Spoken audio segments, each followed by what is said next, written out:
Mental health in China. My name is Alana Swisher. I am a freshman and a psychology major. I am interested in how social standards in China can affect the mental health of many Chinese citizens. Here's an overview of mental health in China. In China, depression and suicide rates have been rapidly rising for many years now, especially in rural women and elderly people. The mental health system has been severely underdeveloped, leaving millions of people without the needed support that they should have. But how many psychiatrists are available to Chinese citizens? China has been slowly but surely improving their mental health services over the years. The bar graph to the right shows the growth of psychiatrists in the span of 11 years.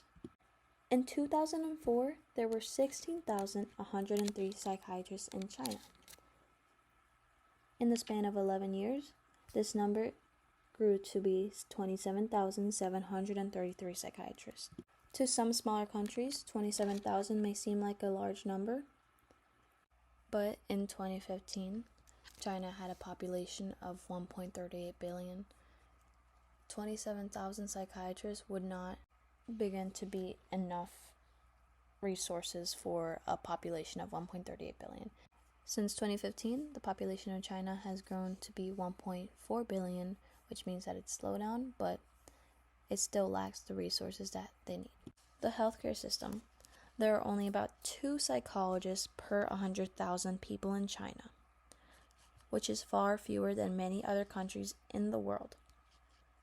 Most services are in larger cities, leaving rural residents left without help.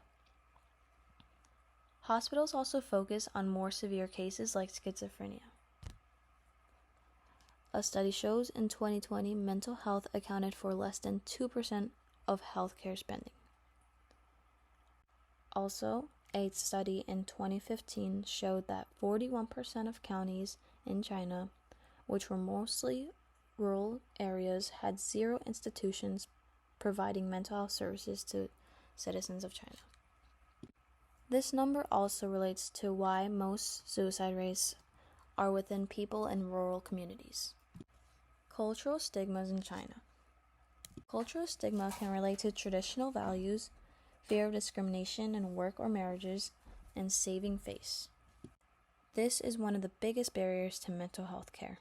Mental health is often viewed as family shame and moral weakness. Traditional values emphasize saving face and stop some people from speaking openly.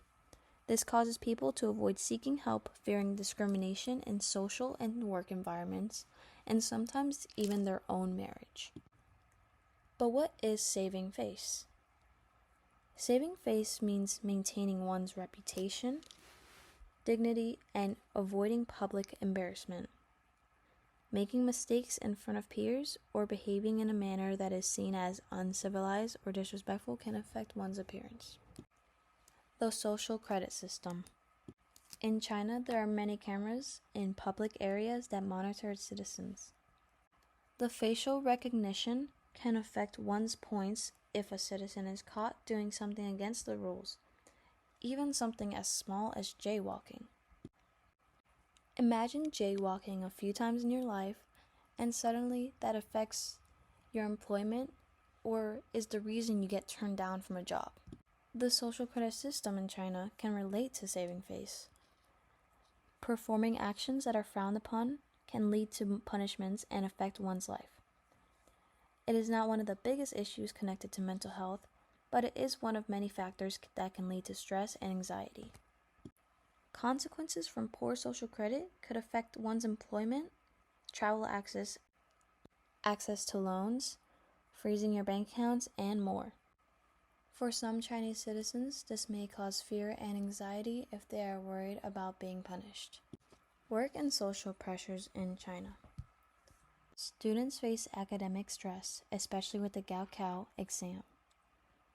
Some workers also might face the 996 culture, which means working from 9 a.m. to 9 p.m. 6 days a week. Traditionally,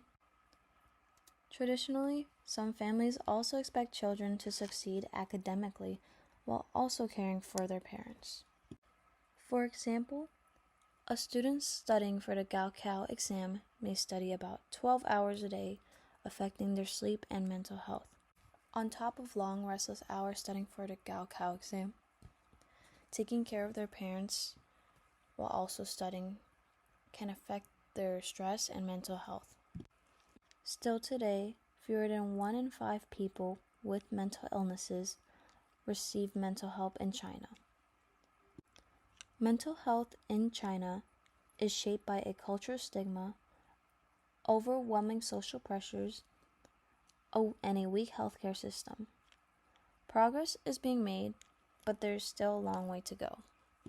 There are currently not many reliable sources and statistics on how many psychiatrists there are currently in China, but some studies in 2021 show that there were just about over 40,000 psychiatrists in China, which is a decent sized improvement, but they still have a long way to go. China's cultural stigmas are not something that can easily be changed. So hopefully throughout the years, China will be able to expand their resources to more rural areas so that their suicide and depression rates will drop.